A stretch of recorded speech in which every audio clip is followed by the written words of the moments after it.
BJP के साथ लोक जनशक्ति पार्टी रामविलास यानी चिराग पासवान की पार्टी, राष्ट्रीय लोक जनशक्ति पार्टी यानी पशुपति कुमार पारस की पार्टी, राष्ट्रीय लोक जनता दल यानी उपेंद्र कुशवाहा की पार्टी, विकासशील इंसान पार्टी यानी मुकेश सहनी और हिंदुस्तानी अवाम मोर्चा यानी जीतन राम मांझी और आरसीपी सिंह बीजेपी के टिकट पर नालंदा लड़ेंगे।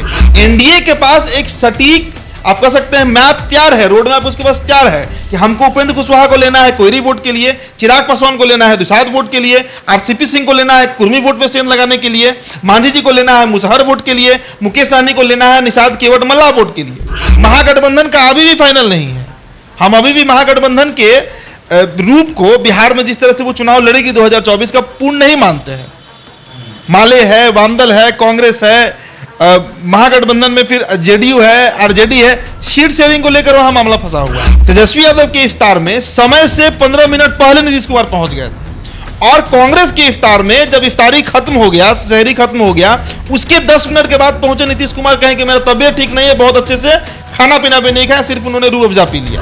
एक राज्य की तीसरी नंबर की पार्टी जिसके 45 विधायक हैं, जितने सांसद है 16-17 सांसद उनके जो हैं वो बीजेपी गठबंधन के चलते हैं, उनको आखिरकार कांग्रेस क्यों प्रोजेक्ट करेगी?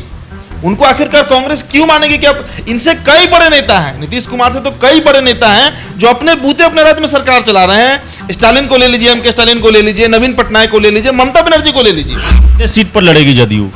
अब जदयू का सीट कितना होगा इस पर भी इसलिए डाउट है अभी, क्योंकि सबसे बड़ी पार्टी राजद है और तेजस्वी यादव का दबाव कितना है नीतीश कुमार के ऊपर, ये आपने वीडियो किया ही कि नीतिगत फैसले कितने बदले जा रहे हैं बिहार में। तो आप खुद सोच लीजिए कि तेजस्वी यादव अगर बोलेंगे कि हम 80 विधायक लेकर अकेले 25 सीट पे लड़ेंगे और आप हमारे आधे हैं 40-45 विधायक वाले, आप 10 ही सीट पे लड़िए, तो नीतीश कुमार क्या कर लेंगे? तब तो ऐसी स्थिति में भी नहीं रहेंगे कि वो गठबंधन तोड़ दें, क्योंकि बीजेपी का रास्ता बंद हो चुका है। अभी भी चल रहा है कि उत्तर प्रदेश के फूलपुर से लड़ेंगे। अभी उत्तर प्रदेश में पार्टी को मजबूत करने के लिए ललन सिंह बोल रहे हैं कि वार्ड का चुनाव में हम किस्मत आजमाएंगे। तो सब कुछ डायलेमा में है। अभी कोई चीज फाइनल रूप तैयार ही नहीं हुआ है महागठबंधन का, और एक तैयार हो भी पाएगा कि नहीं इस पे भी शक इसलिए है क्योंकि बहुत ज्यादा इसमें प्रत्याशी हैं, बहुत ज्यादा इसमें दल है, बहुत ज्यादा राजनीतिक पार्टियां हैं, सब अलग अलग विचारधारा के लोग हैं और सबका अपना महत्वाकांक्षा है। चिराग पासवान का जो वोट है वो लगभग हर लोकसभा में, 40 लोकसभा है ना बिहार में, लगभग हर लोकसभा में 25,000-50,000 के आसपास है और ये संख्या कोई कम नहीं है। अगर इसको आप 40 लोकसभा में बांट कर देखिएगा तो संख्या बहुत बड़ा है। हार जीत का फैसला कराता है। पारस जी का पार्टी संभवतः बीजेपी में विलय करेगा, क्योंकि एक ही परिवार के दो नेता एक दूसरे से टकराकर एनडीए को नुकसान ही पहुंचाएंगे, बिहार में फायदा नहीं देंगे। मुकेश सहनी भी मिलने गए थे, मुकेश सहनी को भी सिक्योरिटी बढ़ा दिया गया। मतलब मुकेश सहनी भी अब भले गलबैया नहीं है बीजेपी के, लेकिन मुकेश सहनी को भी मुजफ्फरपुर पे नजर बना हुआ है। और खबर तो यह है, हमने तो खबर चलाया भी कि बीजेपी के 6 से 10 सांसद बिहार में ऐसे होंगे जिनका टिकट कटेगा। नमस्कार, आप देख रहे हैं द बिहार टॉप। मैं हूं आदेशपुरी। 2024 में यानी कहें तो अब 1 साल से कम समय रह गया है देश में आम चुनाव को लेकर, लोकसभा चुनाव को लेकर। सारे गठबंधन बनने शुरू हो गए हैं और बिहार, आपको बता दें, यहाँ तैयारियां अन्य राज्यों की तुलना में पहले से शुरू हो गई है। अब देखा जाए तो बिहार में एनडीए भी अपना एक रूप लेने लगा है, महागठबंधन भी रूप ले चुका है। नीतीश कुमार दिल्ली गए थे और अपने ही दलों से फिर दोबारा समझौता किए विपक्षी एकता के लिए, और अमित शाह से भेंट किए उपेंद्र कुशवाहा। क्या क्या डेवलपमेंट हुआ है और क्या बिहार में एनडीए का रूप तय हो गया है, इसी पर हम चर्चा करेंगे। हमारे साथ हमारे सहयोगी हैं उदीप्त आर्यन। उदीप्त, क्या लगता है एनडीए का अब जो स्वरूप होगा वो लगभग उसका चेहरा जो है साफ होना शुरू हो गया है? कल उपेंद्र कुशवाहा से अमित शाह की मुलाकात हुई आदेश जी, लेकिन आपको याद होगा अभी कुछ दिन पहले ही, 1 सप्ताह भी नहीं हुआ है, जीतन राम मांझी की भी मुलाकात हुई थी अमित शाह से। उसके पहले मुकेश सहनी भी जाकर नरेंद्र मोदी से मिलकर आए हैं। चिराग पासवान का तो संबंध है ही, पशुपति कुमार पारस का पूरा खेमा जो है वो लगातार संपर्क में है। इनके अलावा आरसीपी सिंह एक चेहरा बसते हैं। तो कहा जा रहा है कि भाई उनका भी बंगला अभी तक खाली नहीं करवाया गया है। जो मंत्री का बंगला मिला है दिल्ली में, आरसीपी सिंह उसको खाली नहीं किए हैं। तो एक तरह से कहिए तो बिहार में जो एनडीए गठबंधन का रूप है वो फाइनल हो गया है। महागठबंधन का अभी भी फाइनल नहीं है। हम अभी भी महागठबंधन के रूप को बिहार में जिस तरह से वो चुनाव लड़ेगी 2024 का पूर्ण नहीं मानते हैं। माले है, वामदल है, कांग्रेस है, महागठबंधन में फिर जेडीयू है, आरजेडी है, सीट शेयरिंग को लेकर वहां मामला फंसा हुआ है। लेकिन एनडीए का अब चेहरा लगभग साफ होते दिख रहा है। एनडीए में कौन कौन लोग होंगे 2024 में जो बीजेपी के साथ लड़ेंगे?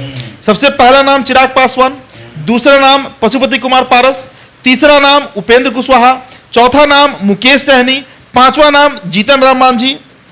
तो इस तरह आप कह सकते हैं कि एनडीए का जो पूरा कुनबा है वो लगभग अब तैयार हो गया है। एक और चीज है कि जो ये जितने दल जा रहे हैं इनकी महत्वाकांक्षाएं बहुत ज़्यादा है, 4 सीट 5 सीट 6 सीट इस तरह का है। कैसे इसमें सीट शेयरिंग होगा एनडीए में? अब पशुपतिनाथ पारस भी हैं, वो भी 5 एमपी के साथ हैं। चिराग पासवान चाहते हैं कि उनके पिताजी के समय जो स्वरूप हुआ करता था सीट शेयरिंग का वो मिले। उपेंद्र कुशवाहा को लेकर भी चर्चा चल रही है कि 4-5 सीट पर वो भी हैं। मुकेश सहनी भी 3-4 सीट पर हैं। जीतन राम मांझी भी खुद चाहेंगे, अपने बेटे के लिए भी चाह सकते हैं, 2-3 सीट वो भी चाह सकते हैं। कितना वास्तविकता आपको क्या लगता है, किसको कितना मिलेगा और बीजेपी कितने सीटों पर लड़ेगी? देखिए, राजनीति में सभी पार्टियां अपना अपना महत्वाकांक्षा लेकर ही चुनाव लड़ती हैं। ऐसा नहीं है कि बीजेपी जो है वो कोई महत्वाकांक्षा नहीं रखती है। बीजेपी का तो सबसे बड़ा महत्वाकांक्षा है क्योंकि उसी के दल से प्रधानमंत्री बनेंगे। अगर एनडीए को बहुमत मिला तो यह तय है कि नरेंद्र मोदी फिर 2024 में प्रधानमंत्री बनेंगे। कोई सांसदी का वहां मामला नहीं है, वहां देश के प्रधान का मामला है। तो हर पार्टी में महत्वाकांक्षा है। अब कल ही उपेंद्र कुशवाहा जो मुलाकात की है, खबर छपा है बजाते नवभारत टाइम्स में, हम तो रेफरेंस दे रहे हैं अखबार का और पोर्टल का। अब समझिए उसमें साफ साफ दिया हुआ है कि 5 सीटों का नाम उपेंद्र कुशवाहा ने अमित शाह के सामने रखा है, जिसमें वाल्मीकि नगर है, जहानाबाद है, काराकाट वो फिर मांग रहे हैं जहां से वो सांसद रह चुके हैं। इसके अलावा सीतामढ़ी है। तो इस तरह का 4-5 सीट का नाम वो बजाते रखे हैं, जहानाबाद है। इसके अलावा आप पारस जी का बात कीजिए तो देखिए, पारस जी की पार्टी के बारे में जो अभी तक सूचना हम लोग को मिल रहा है, पारस जी का पार्टी संभवतः बीजेपी में विलय करेगा, क्योंकि एक ही परिवार के 2 नेता एक दूसरे से टकराकर एनडीए को नुकसान ही पहुंचाएंगे, बिहार में फायदा नहीं देंगे। लेकिन अगर पशुपति कुमार पारस और प्रिंस पासवान का विलय होता है बीजेपी में, उनकी पार्टी का, तो कम से कम ये चाचा भतीजे का जो है, रामचंद्र पासवान के बेटे प्रिंस पासवान और उनके जो चाचा है पशुपति कुमार पारस, वो दोनों अगर बीजेपी के सिंबल पर लड़ जाए तो दोनों सांसद भी बन जाएंगे, उनका भी महत्वाकांक्षा पूरा हो जाएगा और बीजेपी को भी फायदा हो जाएगा कि उनका अपना 2 सांसद का संख्या बढ़ जाएगा बिहार में। इसके अलावा आप चले चिराग के पार्टी पर। अब देखिए, चिराग पासवान इसलिए बड़े और डिसिसिव फैक्टर बिहार में बन जाते हैं क्योंकि उनके पास एक अपना जनाधार है, दुसाध वोट उनके साथ है। हम 1000 बार कैमरा में बोले हैं ये बात, और ये बात हम नहीं पूरा बिहार जानता है कि अगर कोई भी दुसाध जाति का नया लड़का या कोई भी बुजुर्ग आदमी, अभी हमारे रिपोर्टर गए थे हाजीपुर, हमने पब्लिक ओपिनियन कराया, हमने जनता का नब्ज टोलने का प्रयास किया। पूरा हाजीपुर आप समझ लीजिए यही कह रहा है कि चिराग लड़ेंगे तो वोट देंगे, पारस जी को वोट नहीं देंगे। मतलब साफ है कि रामविलास पासवान की विरासत और इतिहास भी आप देखिए ना, गद्दी किसको मिला है? थोड़े ना कोई भाई को मिला है। शुरू से गद्दी जो है बेटा को ही मिलता है, उत्तराधिकारी बेटा ही होता है। हाजीपुर किसे मिलेगा? हाजीपुर तो चिराग लड़ेंगे। हाजीपुर में कहीं कोई शंका नहीं है, हाजीपुर सिर्फ और सिर्फ चिराग पासवान। पशुपतिनाथ पारस अगर वो भी अगर चाह ले कि नहीं हमको भी हाजीपुर से लड़ना है बीजेपी के टिकट पर, तब क्या होगा? बीजेपी को पता होगा ये बात, बीजेपी सर्वे करवा लेगी, जिस तरह हम लोग करवा लेते हैं। हम लोग जाके 10 लोग से बात करके ही समझ जाते हैं कि माहौल क्या है। अब क्या लगता है कि बीजेपी सर्वे नहीं करवाएगी? बीजेपी हाजीपुर में सर्वे करवाएगी और बीजेपी जब ये बात समझ जाएगी कि पारस जी को टिकट देने से मामला गड़बड़ा सकता है तो क्यों रिस्क लेगी? कोई भी चुनाव लड़ता है जीतने के लिए ना। अगर उसके पास रिपोर्ट पहले ही आ गया कि चिराग पासवान हाजीपुर से लड़ेंगे और 9,65,000 वोट का रिकॉर्ड भी तोड़ सकते हैं जो रामविलास ने कायम किया था, तो क्यों पारस जी पे दाव खेला जाएगा? पारस जी को कोई और सीट दे दिया जाएगा। आप हाजीपुर से सांसद बनिए या समस्तीपुर से बनिए या जमुई से बनिए, आप सांसद ही बनिएगा, आप लोकसभा ही पहुंचिएगा। सीट कोई बहुत मायने नहीं रखता है। इसके अलावा हम चिराग पासवान पर थे। चिराग पासवान का जो वोट है वो लगभग हर लोकसभा में, 40 लोकसभा है ना बिहार में, लगभग हर लोकसभा में 25,000-50,000 के आसपास है और ये संख्या कोई कम नहीं है। अगर इसको आप 40 लोकसभा में बांट कर देखिएगा तो संख्या बहुत बड़ा है। हार जीत का फैसला कराता है। कितना लोकसभा का परिणाम आता है जहां पर 50,000 वोट से हार जाता है लोग, वो 50,000 वोट अगर चिराग दिलवाएंगे एनडीए को, तो चिराग को 3 या 4 सीट चिराग पासवान की पार्टी को भी देगा बीजेपी। जिसमें सहनी, मुकेश सहनी भी मिलने गए थे, मुकेश सहनी को भी सिक्योरिटी बढ़ा दिया गया। मतलब मुकेश सहनी भी अब भले गलबैया नहीं है बीजेपी के, लेकिन मुकेश सहनी को भी मुजफ्फरपुर पे नजर बना हुआ है। और खबर तो यह है, हमने तो खबर चलाया भी कि बीजेपी के 6 से 10 सांसद बिहार में ऐसे होंगे जिनका टिकट कटेगा, जिसमें रविशंकर प्रसाद हैं, गिरिराज सिंह हैं, अश्विनी चौबे हैं, रामा देवी हैं और शायद उसी में अजय निषाद भी हैं जो मुजफ्फरपुर के सांसद हैं, राधा मोहन सिंह भी हैं मोतिहारी से। तो मुजफ्फरपुर का सीट आ चुकी। देखिए मुजफ्फरपुर जो है ना, वो निषाद केवट मल्लाह का बाहुल सीट है और वहां पे सपना है मुकेश सहनी का कि हम मुजफ्फरपुर लड़े, और अगर उनको मुजफ्फरपुर दे दिया जाएगा तो शायद एक सीट पर ही कॉम्प्रोमाइज कर जाएंगे मुकेश सहनी, या हो सकता है कि एक सीट और दे दे तो 2 सीट मान लीजिए मुकेश सहनी को चला जाए। जीतन राम मांझी की बात कर लीजिए, जीतन राम मांझी अपना राजनीतिक करियर अब लगभग पूरा कर चुके हैं, सपना है उनके बेटा संतोष सुमन को सेट करने का, तो गया से लड़वा देंगे, गया वैसे भी रिजर्व सीट है और वहां से यही लोग लड़ेंगे हमेशा, तो बीजेपी को क्या जा रहा है गया देने में मांझी जी को, और उनका पैतृक स्थान भी है, पैतृक लोकसभा है उनका, तो 2 सीट हो सकता है कि मांझी जी को भी मिल जाए, तो 2 सीट मांझी जी को, 2 सीट मुकेश सहनी को, 4 सीट चिराग पासवान को लीजिए, 8 सीट पारस जी और प्रिंस पासवान 2 उसमें जोड़िए 10 सीट हो जाएगा। उपेंद्र कुशवाहा पे मामला फंसेगा, तो उपेंद्र कुशवाहा भले ही 4 या 5 सीट का डिमांड रखे हैं लेकिन इनको भी 2 सीट से ज्यादा नहीं देगा बीजेपी किसी भी कीमत पर आप डाल लीजिए 2024 में बीजेपी कम से कम 25 प्लस सीट पे लड़ेगा, 25 से नीचे सीट पे बीजेपी नहीं लड़ने जा रहा है, क्योंकि सबसे बड़ा जनाधार अगर बिहार में किसी राजनीतिक पार्टी का है आज के दौर में तो वो बीजेपी और आरजेडी ही है। आपने तो एनडीए का बात कर लिया, सीट का भी बात हो गया, लगभग अनुमान लगभग हो गया। अब हम बात करेंगे महागठबंधन का। आपने कहा कि महागठबंधन का अभी रूप निश्चित नहीं हुआ है, क्यों निश्चित नहीं हुआ है और इसमें क्या हो सकता है? देखिए निश्चित इसीलिए नहीं हुआ है, हमको इफ्तार अभी 2 दिन पहले कांग्रेस का इफ्तार था और उसके पहले तेजस्वी यादव ने इफ्तार दिया था 10 सर्कुलर आवास पर। तेजस्वी यादव के इफ्तार में समय से 15 मिनट पहले नीतीश कुमार पहुंच गए थे और कांग्रेस के इफ्तार में जब इफ्तारी खत्म हो गया, सहरी खत्म हो गया, उसके 10 मिनट के बाद पहुंचे नीतीश कुमार, कहें कि मेरा तबीयत ठीक नहीं है, बहुत अच्छे से खाना पीना भी नहीं खाया, सिर्फ उन्होंने रूह अफ़ज़ा पी लिया। इससे आप संबंध समझ सकते हैं कि कितना सहजता है नीतीश कुमार का कांग्रेस से, क्योंकि देखिए दिल्ली गए, मल्लिकार्जुन खड़गे के आवास पर मुलाकात राहुल गांधी से हो गई, लेकिन पीएम चेहरा कौन बनेगा इस पर कोई फैसला नहीं हो पाया। मतलब नीतीश कुमार को भी पता है ये बात कि राहुल गांधी ही चेहरा होंगे प्रधानमंत्री का, और राहुल गांधी नहीं होंगे तो कोई भी एन किरण प्रकरण से कांग्रेस यही चाहेगी कि हमारा अपना प्रधानमंत्री हो अगर एनडीए गठबंधन सत्ता में नहीं आती है। ऐसी स्थिति में बिहार में, अच्छा दूसरी बात, ये तो एक हरीश रावत आए, वो तो बोले कि ट्वीट करके बोले कि विपक्षी एकता की आवाज नीतीश कुमार के बारे में उन्होंने कहा। हरीश रावत एक सीएम है, स्टेट के रहे हैं, उनका ट्वीट कोई बहुत मायने नहीं रखता है। सचिव है राहुल गांधी अगर कह दे ये बात, या मल्लिकार्जुन खड़गे कह दे ये बात, या सोनिया गांधी का ट्वीट अगर आ जाता है कि नीतीश कुमार हमारा चेहरा होंगे, तो सर्वमान हो जाएगा, पूरा देश मान लेगा कि हाँ भाई नीतीश कुमार चेहरा है। इसलिए ये संभव नहीं है इतना आसानी से। और कांग्रेस आखिरकार एक बात बताइए, एक राज्य की 3री नंबर की पार्टी जिसके 45 विधायक हैं, जितने सांसद हैं 16-17 सांसद उनके जो हैं वो बीजेपी गठबंधन के चलते हैं, उनको आखिरकार कांग्रेस क्यों प्रोजेक्ट करेगी? उनको आखिरकार कांग्रेस क्यों मानेगी? कि अब इनसे कई बड़े नेता हैं, नीतीश कुमार से तो कई बड़े नेता हैं जो अपने बूते अपने राज्य में सरकार चला रहे हैं। स्टालिन को ले लीजिए, एम के स्टालिन को ले लीजिए, नवीन पटनायक को ले लीजिए, ममता बनर्जी को ले लीजिए, केसीआर को ले लीजिए, हेमंत सोरेन को लीजिए, केजरीवाल 2 स्टेट में सरकार बना ली है अपना, अभी कर्नाटक में चुनाव लड़ने जा रहे हैं, टेंशन बढ़ाए हुए हैं बीजेपी का केजरीवाल। तो केजरीवाल खुद को क्यों नहीं पीएम कैंडिडेट मानेंगे भाई? इसलिए हम कह रहे हैं कि अभी महागठबंधन का रूप फाइनल नहीं है। हो सकता है कि फिर से महागठबंधन तितर बितर हो जाए, कांग्रेस अपना एक अलग यूपीए का खेमा में चुनाव लड़ जाए, नीतीश कुमार यहां बिहार में महागठबंधन में चुनाव लड़ जाए, इसमें कांग्रेस रहेगी या नहीं रहेगी इसका भी भविष्य तय नहीं है। पोस्ट पोल अलायंस भी हो सकता है, बिल्कुल हो सकता है, कहीं नहीं हो सकता है। एनडीए के पास एक सटीक, आप कह सकते हैं मैप तैयार है, रोड मैप उसके पास तैयार है कि हमको उपेंद्र कुशवाहा को लेना है कोयरी वोट के लिए, चिराग पासवान को लेना है दुसाध वोट के लिए, आरसीपी सिंह को लेना है कुर्मी वोट में स्टैंड लगाने के लिए, मांझी जी को लेना है मुसहर वोट के लिए, मुकेश सहनी को लेना है निषाद केवट मल्लाह वोट के लिए।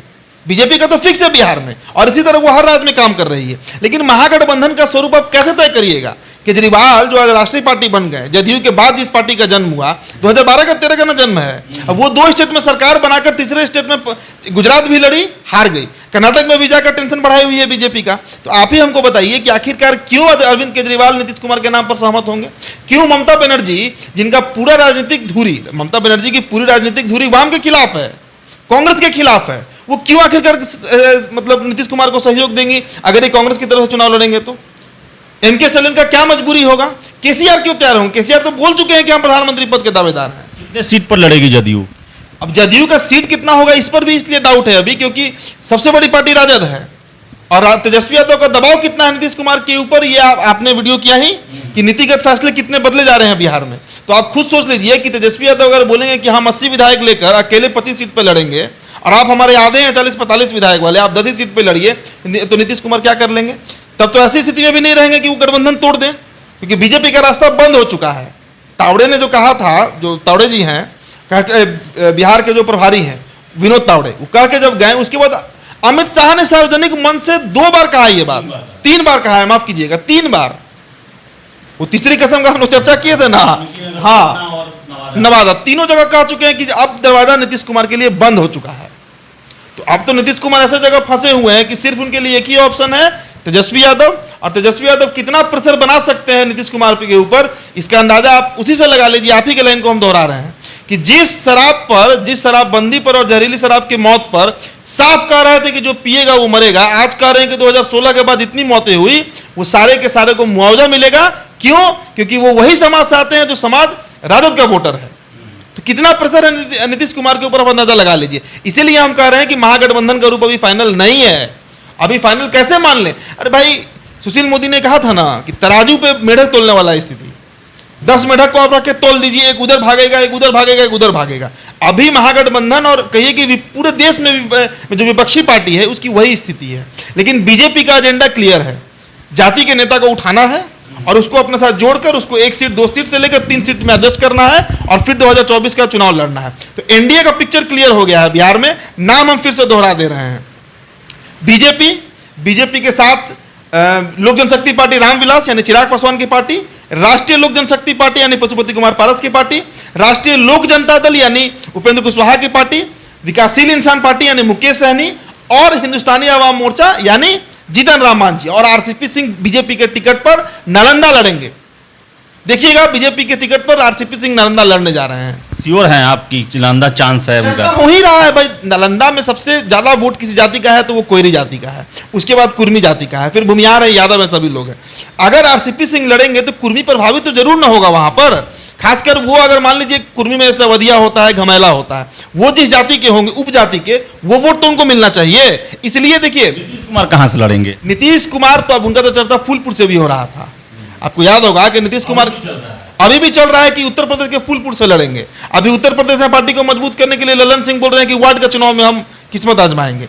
तो सब कुछ डायलेमा में है। अभी कोई चीज फाइनल रूप तैयार ही नहीं हुआ है महागठबंधन का, और एक तैयार हो भी पाएगा कि नहीं इस पे भी शक इसलिए है क्योंकि बहुत ज्यादा इसमें प्रत्याशी हैं, बहुत ज्यादा इसमें दल है, बहुत ज्यादा राजनीतिक पार्टियां हैं, सब अलग अलग विचारधारा के लोग हैं और सबका अपना महत्वाकांक्षा है। इसलिए ये गठबंधन जो है वो कब तक तैयार होगा या नहीं भी तैयार होगा, हमने अभी इसके बारे में कोई भी किसी भी तरह का प्रेडिक्शन करना अभी जल्दबाजी हो जाएगा। देश तो जल्दबाजी होगा, लेकिन बीजेपी जो है वो काफी जल्दबाजी में है और लगभग अपने सारे चेहरे को क्लियर करते जा रहा है। जातीय नेताओं को अपने साथ करके बिहार में महागठबंधन के समीकरण को बिगाड़ने की पूरी कोशिश की जा रही है। तो वही बता दें, महागठबंधन में अभी तक कहा जाए तो पूरी तरीके से कुछ भी तय नहीं हुआ है। अभी वाम दलों के साथ इनका सीट शेयरिंग को लेकर बातें नहीं हुई है, कांग्रेस के साथ नहीं हुई है, आरजेडी के साथ नहीं हुई है, जदयू भी तैयार नहीं है पूरी तरह से, और सबसे बड़ी बात चेहरा कौन होगा यही तय नहीं हुआ है। तो देखिए क्या होता है।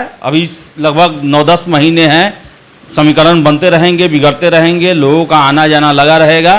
फिलहाल इस वीडियो में इतना ही। वीडियो पसंद आया लाइक शेयर करें, हमारे चैनल द बिहार टॉप को सब्सक्राइब जरूर कर ले। धन्यवाद।